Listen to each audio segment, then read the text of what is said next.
अस्सलाम वालेकुम। के न्यूज़ हेडलाइंस के साथ मैं हूं हारिस अली शागिलानी और मैं हूं कुदसिया शौकत। चलते हैं आज की अहम खबरों की तरफ। ताज़ा तरीन खबरों से बाखबर रहने के लिए हमारा चैनल सब्सक्राइब कीजिए। वज़ीर आला पंजाब मरियम नवाज शरीफ का कश्मीर के यौम हक के खुद इरादियत पर पैगाम। यौम हक के खुद इरादियत पर कश्मीरी शहदा को खराज अकीदत पेश करते हैं।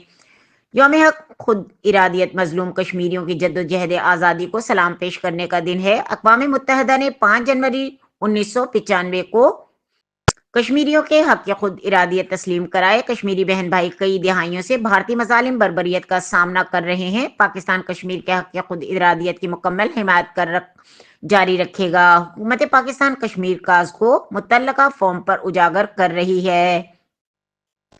आलमी बिरादरी कश्मीरी अवाम को जायज हक दिलाने में किरदार अदा करे। कश्मीर के बगैर पाकिस्तान नामुकम्मिल है और कश्मीरी अवाम की जद्दोजहद हमारी अपनी जद्दोजहद है। वो दिन दूर नहीं जब कश्मीर की आज़ादी का सूरज आबोताब से तुलू होगा।